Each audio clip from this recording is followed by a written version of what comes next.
Muy buenas, queridos amigos, amigas, amigues, Canal Málaga Televisión. Nuestro espacio semanal de diversidad. La diversidad, en muchas de sus facetas, requiere conocimiento. El conocimiento es el valor añadido que todo lo ocupa y lo que todo lo justifica, lo explica y nos hace ser más libres y más respetados. Si yo pienso en conocimiento, directamente pienso en pensamiento y en filosofía. Por eso tenemos de nuevo invitado aquí en nuestro programa de diversidad a Simón Cano, filósofo y antropólogo. Bienvenido, Simón. Muchas gracias, como siempre, un placer. Simón, sé que vas a hacer ahora nuevas cosas en la provincia de Málaga, tanto en el Ateneo como en Torremolinos, en torno a debates relacionados con el conocimiento, como yo introducía tu presentación, y que relacionan directamente la filosofía con la diversidad. Así, bote pronto, si pensamos en filosofía y diversidad, ¿qué te sugiere esa espontaneidad? Bueno, lo primero que me sugiere es que, como hablamos de conocimiento en muchas ocasiones, y sobre todo ahora que estamos haciendo una introspección dentro del colectivo, en muchas ocasiones las conclusiones nos parecen más atractivas que las premisas. Entonces, tenemos esta tendencia siempre a comprar el dato, a comprar la información que no ha pasado por el filtro de nuestra reflexión, ¿no? o el de cada uno de nosotros. Entonces, al final da la sensación de que aceptamos aparatos críticos y conceptuales que proceden de determinadas teorías, pero no nos detenemos en analizar ni de dónde vienen, de si argumentalmente han sido bien construidas. Entonces, yo creo que para fundamentar y principiar nuestro conocimiento del mundo y también ser conscientes de cómo han sido elaboradas las teorías que nos han patologizado como colectivo, tenemos que ser capaces de analizar esas premisas que nos han llevado hasta donde estamos, comprenderlas y poder usarlas para defendernos de quienes nos atacan, porque es cierto que hay como una lucha dialéctica constante entre lo que es la teoría feminista, recibe sus críticas, pero sin embargo en muchas ocasiones pues, nos faltan herramientas y en muchas ocasiones se nos olvida que hay una parte del colectivo que no ha podido tener acceso a una educación o al conocimiento que en muchas ocasiones damos por sentadas realmente, ¿no? Porque yo hace poco, por ejemplo, me reunía con personas del colectivo y lo hacían notar, que realmente no todos hemos tenido acceso a una educación universitaria, por ejemplo, o incluso bachillerato, eso, algunas personas han tenido que dejarlo en algún momento de sus vidas por acoso o por problemas personales que al final les han llevado a tener que tomar otra tangente a lo largo de su vida.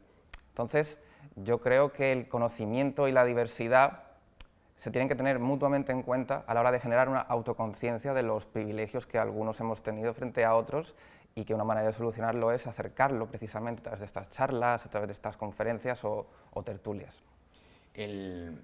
Hace referencias, no lo has nombrado, pero hace referencia al elitismo intelectual y emocional en cualquiera de sus versiones. A veces, sin darnos cuenta, los que somos duchos a la hora de adquirir conocimiento, porque se nos da muy bien estudiar y tener un relato académico extenso, nos alejamos muchísimo realmente del principio que debe tener toda adquisición de conocimiento, que es expandirlo.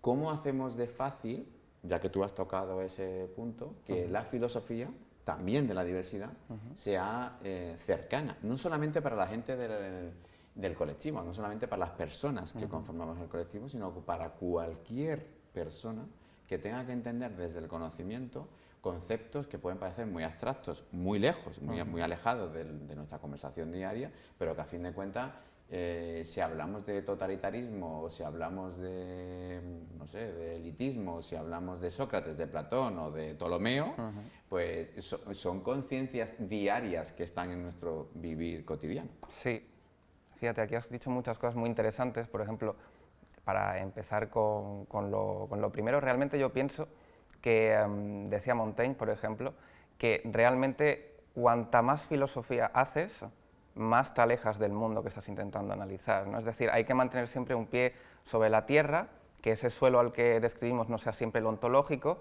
porque si nos dejamos, nos abandonamos de la interacción con las personas, entonces ya realmente la filosofía se aleja tanto de las personas como de la propia persona que la ejerce o que la practica.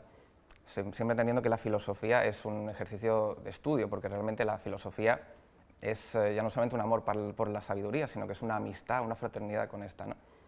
Después, el tema del elitismo académico, yo creo que Derrida tenía un texto muy interesante al respecto en el que hablaba sobre el lenguaje. Le preguntaban sobre cómo escribir un artículo para un público que no es especializado en el tema, pero que sin embargo tiene algunas nociones, porque de filosofía siempre resuenan algunos autores, y la clave es el lenguaje. La clave es el lenguaje y cómo el filósofo tiene que ser capaz ya no solamente de pensar y de ser capaz de ordenar la realidad conceptualmente, sino que también tiene que ser capaz de comunicarla. Desgraciadamente, por ejemplo, en mi caso, en el grado de filosofía no hay realmente una asignatura de comunicación o de divulgación, cuando realmente puede llegar a ser muy complicado el bajar a ese suelo que nos referíamos antes, todo este aparato de conceptos y de teorías que al fin y al cabo, como tú has mencionado, fundamentan nuestra interacción con la realidad, nuestra comprensión, ya no solamente con nuestras ideas, sino con los conceptos que se manejan cotidianamente, es decir, por ejemplo, la fenomenología del otro nos permite entenderlo en la medida en que, en un choque directo con esa experiencia, el otro es percibido como algo extraño. Entonces, en esa interacción con el otro que es extraño, uno tiene que ser capaz de elaborar una reflexión que ponga en juicio lo que uno piensa, es decir, hay que abandonar esa especie de autoindulgencia que tenemos con nuestras propias ideas, ser capaces de ampliar nuestro espectro comunicativo y sapiencial y entender al otro como una serie de conceptos que en muchas ocasiones no se dejan atrapar por los nuestros, sino que representan una ventana completamente nueva y ser capaces de atrapar eso en su auténtica genuidad resulta muy complejo. Entonces yo creo que la filosofía trabaja precisamente en abandonar las trampas del lenguaje y, para poder acercarla a las personas, manejarlo de una manera mucho más particular y adaptada a cada persona. Muy interesante la ventana que has abierto con lo de la universidad. No basta con conocer la teoría filosófica, hay que comunicarla bien. Esta es otra parte de mi teoría. Yo, como doctor en periodismo, digo e insisto que cuanto más avanza el siglo XXI, la comunicación, la necesidad de comunicar y la teoría de la comunicación está en cualquiera de las disciplinas que movemos, en cualquiera, desde la matemática, la filosofía, el urbanismo, etcétera. Es decir, está en todo sitio, por lo tanto es muy necesario, y deberías hacer la tuya, la propuesta, en la propia facultad a la que perteneces o en los departamentos en los que trabajes, para que haya comunicación como disciplina academicista también en los estudios de filosofía. Tu prisma, tu ojo, ¿cómo enfoca la realidad actual del colectivo, o tanto desde como por el colectivo? Pues yo pienso que la perspectiva filosófica que intento de alguna manera elaborar de una manera continua es exponerse siempre a todo de una manera crítica. Yo creo que lo que decíamos antes sobre el ojo acrítico realmente es, no voy a decir peligroso, pero sí que voy a decir que una mirada ingenua en todos los sentidos. Hablo de no ser capaz de concebir una realidad como lo que es, o el tomarla como algo dado, que es una cosa que criticaba mucho Ortega. Todo viene de algo. Entonces, en ocasiones es verdad, como decía el propio Ortega, que los tiempos nos impiden esa reflexión, y el sopesar detenidamente de dónde viene cada cosa pues requiere unos tiempos que a veces no son exigidos por otro tipo de circunstancias atencionales. Por un lado, yo creo que es complicado, es decir, que en mis circunstancias no se pueden extrapolar a las de los demás, que yo no puedo hacer apología de mi tiempo porque cada uno tiene su coyuntura vital, pero sí es cierto que antes de hacer, tanto dentro del colectivo como fuera, porque yo entiendo que fuera del colectivo muchas de las nociones que se tratan dentro de él pues son recibidas con cierto rechazo, y hasta cierto punto puedo comprender que conocer otras realidades en primera instancia es complicado, y el rechazo conceptual, por ejemplo, hablamos de las teorías feministas, de los conceptos queers, por ejemplo, el uso de los pronombres es una cosa sobre lo que se hace mucha sorna, se generan muchos debates en torno a esto representa algo, esto no representa nada. Conceptualmente sabemos que los términos que utilizamos no existe una lingüística realista, es decir, los conceptos que usamos refieren a algo por convención, pero para algunas personas esto representa una manera de construirnos identitariamente. Entonces, es muy fácil desechar algo que a ti no te interesa y que tú no tienes que utilizar, en vez de pensar en las personas que sí que lo utilizan y que a lo mejor lo necesitan. Entonces, yo creo que convivir entre el colectivo y fuera del colectivo y ser crítico, y por otro lado también el saber que ambos, no voy a calificarlos como bandos, porque después la realidad de las redes sociales es muy perniciosa y ayuda mucho a sesgar. Exactamente.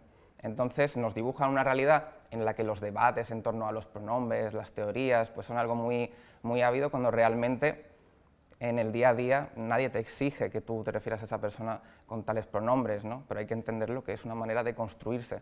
Entonces yo creo que la comprensión mutua, que es esta asignatura pendiente que tenemos todos, tiene que ver mucho con eso, con dejar de percibir a los demás como centros de atención, que lo que quieren es destacar por encima de las otras alteridades, sino como personas con sus circunstancias que se han ido construyendo con el paso del tiempo y cuyas herramientas conceptuales para hacerlo a lo mejor no coinciden con las tuyas, pero eso no significa que no sean legítimas.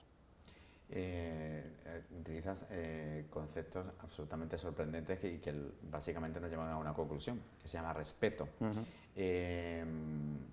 Y permíteme que mire a la cámara, no te mire a ti. Yo creo que con una sola persona que necesitase que se le denominase de alguna forma concreta, sería suficiente como para que el resto de los 5.000 millones del planeta decidieran, si queremos decir, definir a esa persona con un pronombre sin él, o con ella, o con ella, o con ella, o con elli, sería suficiente para que todos y todas y todes lo definiésemos de esa manera. Ahí creo yo que estaría el éxito de la humanidad, en el respeto y en esa comprensión mutua, como titular de lo que tú decías. ¿Tú crees que seremos capaces?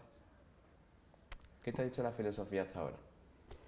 A mí realmente me ha mostrado que el individuo, en su complejidad, tanto en su complejidad, que lo hace impredecible, como en la incertidumbre que en los tiempos del capitalismo tardío nos han exigido sentir, es decir, sentimos una incertidumbre constante, ¿no? El individuo posmoderno necesita construirse identitariamente como un proyecto reflexivo, pero muchos sociólogos apuntan a que realmente percibimos a los demás o el entorno que nos rodea siempre como algo amenazante, ¿no? Yo ahora, por ejemplo, estoy estudiando sobre las dinámicas sociales de la violencia anti-LGTBIQ+, y que se ejerce contra las personas queer. Y realmente es sorprendente porque es cierto que muchas veces pues, vemos un ejemplo de violencia de este tipo y, física. Y claro, esto enmascara mucho, ya no solamente el sujeto, porque es cierto que normalmente cuando uno piensa en violencia homófoba pues piensa en un hombre blanco, cuando realmente ha habido mucha violencia contra personas transgénero, transexuales, bisexuales. Y negras. Personas negras. Exactamente. Están ahora en el top. Ahora es la agresividad máxima es si eres una persona negra transexual, ya ahí es el objetivo, la diana perfecta para todos estos energúmenos. Claro, es que esto, de hecho hay un debate muy grande que ha habido en las academias, pero siempre hablando de cómo los estudiantes lo han percibido, sobre qué tipo de colectivo estaba más oprimido, ¿no? Y ha habido una lucha, por ejemplo, en Estados Unidos entre, por ejemplo, si la homosexualidad era algo más que ha sufrido, vamos a decir, más fobias que el racismo, porque uno es más visible que el otro. Es decir, que dentro de los colectivos siempre hay una lucha constante por intentar reivindicar unas diferencias que han sido objeto de agresiones. Por ejemplo, hubo un caso, que yo recomiendo este documental que hay, que se llama El Proyecto Laramie, que es de una agresión que hubo en Estados Unidos a un chico que era homosexual y que murió después de una agresión atroz, después de varios días en coma. Y claro, muchos críticos han dicho que este caso le levantó muchísimo polvo, pero unas semanas antes, por ejemplo, una mujer negra transexual sin techo había muerto, ¿no? en Estados Unidos, y pues eso, algún artículo, algo así. Entonces, realmente sí, realmente dentro del colectivo estamos intentando generar constantemente conciencia, que esto es algo también que yo entiendo que genera mucha fricción para uno mismo, ¿no? La conciencia de los privilegios que uno tiene, que eso no significa que uno sea el más privilegiado y que por eso no pueda tener su propia conciencia de aquello que le perturba, pero es muy complicado abandonar esa parte de nosotros que nos dice tú eres especial por esto y nos es muy complicado comprender a los demás dentro de sus particularidades y cómo estas son más complejas que nosotros. Entonces, no puedo decirte si eso es posible o no, pero sí que puedo decir que albergo esperanza, aunque mucha gente dice que la esperanza es esperar que algo que se fue va a volver, ¿no? Bueno, yo creo que intento moverme a través de la fe y de la esperanza en que este tipo de cosas ocurren y que la gente pueda ir sin miedo por la calle, que yo creo que es primordial. Porque... Primordial. Para el respeto de la persona y la dignidad de la misma es primordial. Si bien yo tengo quizá menos esperanza por la conciencia de lo vivido, pero al mismo tiempo también tengo conciencia de eso que tú decías, que es muy importante para que nosotros mismos dentro del colectivo entendamos cuáles son, por decirlo de una manera brusca, niveles o grados de fobia. Es decir, yo como hombre blanco europeo tengo menos probabilidades de sufrir fobia que un hombre negro homosexual. Y ya no te quiero contar si es una persona transexual negra. Es decir, esto tenemos que ser muy conscientes de esta realidad, porque el colectivo se protegerá mejor si somos conscientes de nosotros mismos de la conciencia de esa agresividad a la que nos vemos sometidos. Y por supuesto todos sufrimos fobia de alguna manera, por mucho que yo me considere que vivo en mi zona de confort, que estoy en esta ciudad donde se me respeta, aún así hay momentos en los que la mirada es aviesa, el comentario subrepticio es hiriente y alguien no me respeta. Pues así seguimos, porque hasta llegar a que fuese un hombre cis blanco, europeo, de 50 años y con una profesión liberal, pues hasta este tope mínimo de vulnerabilidad, hasta ese tendrá algún tipo de falta de respeto, porque seguro que a lo mejor en su infancia su padre le dio de hostias por otra cosa, ¿no? Entonces, eso es bastante complejo. Hecha esta realidad tan crítica que yo acabo de hacer ahora, me gustaría quedarme con tu esperanza, pero formúlamela. Es decir, ¿tú cómo concretas que tenemos que dar esos pasos? ¿Con más programas como este? ¿Con más formación? ¿Con una nueva teoría filosófica de lo queer, que yo la estoy esperando, para que nos entendamos mejor? Pues yo creo que tiene que ser, es que claro, una teoría de lo queer que sea capaz también desde un punto de vista ya no solamente filosófico, sino también antropológico, porque la filosofía se ha abandonado mucho, ya no hay, apenas hay trabajo de campo en filosofía, solamente algunos trabajos de Latour que sí que han tratado la filosofía con personas, ¿no? Un trabajo de campo que de alguna manera también reivindique el lado personal de esos conceptos que se tratan. Es decir, que por ejemplo cuando yo hablo de un tipo ideal en sociología y de un tipo de persona, es algo que ya está muy abandonado realmente, ¿no? Pero ser capaces de que esas particularidades resuenen con uno mismo más allá del concepto que los representa. Es decir, que realmente cada uno de esos conceptos sociales apelan a una realidad existente y que no solamente reverbere porque yo he experimentado ese concepto, ¿no? Sino ser capaces también de evocar la empatía que los despierta. Y claro, yo entiendo que en ese esfuerzo hay que tener en cuenta que vivimos en una sociedad plural y de que no todos piensan igual que nosotros. Eso es una cosa que sí que me intenta mantener intenta perdurar en esa esperanza, porque sé que no todos pensamos igual y soy consciente de que se puede conseguir que una persona que no piense igual que tú consiga que ciertas cosas asciendan a su conocimiento. Es decir, no hablo de cambiar a la persona, hablo de visibilizar una realidad que consiga ese clic en su cabeza. Esto es una cosa muy importante porque yo creo que en muchas ocasiones buscamos el enfrentamiento, se busca el enfrentamiento o se genera el enfrentamiento cuando eso mata completamente el diálogo. La idea que tenemos de debate está cada vez más muerta y lo que necesitamos es una manera de no de despertar conciencias ni de agitarlas, sino de entenderlas. Y cuando entendamos cómo funcionan dentro de esta vorágine de crispación y de ideas que se contraponen unas con otras, podemos intentar encontrar un punto de conexión entre ambos. Voy a acabar así, entendiendo conciencias. Muchas gracias por estar con nosotros, nosotras y nosotres. Es un placer que en el programa de diversidad que hacemos en esta casa, en Canal Málaga Televisión, te tenga a ti, tenga esa mente privilegiada que tienes, que es un gusto, un gozo, que el discurso todo lo ocupe y que la palabra nos ayude a entendernos mucho mejor. Así que enhorabuena por todo lo que haces, por todo lo que está por venir esta es tu casa para que vengas cuando más te apetezca a contarnos más cosas sobre la filosofía de la diversidad. Muchas gracias, como siempre, un placer, un honor y hasta la próxima. Amigos, amigas, amigues, lo dicho, muchas gracias por tanto cariño aquí desde Canal Málaga Televisión. Chao.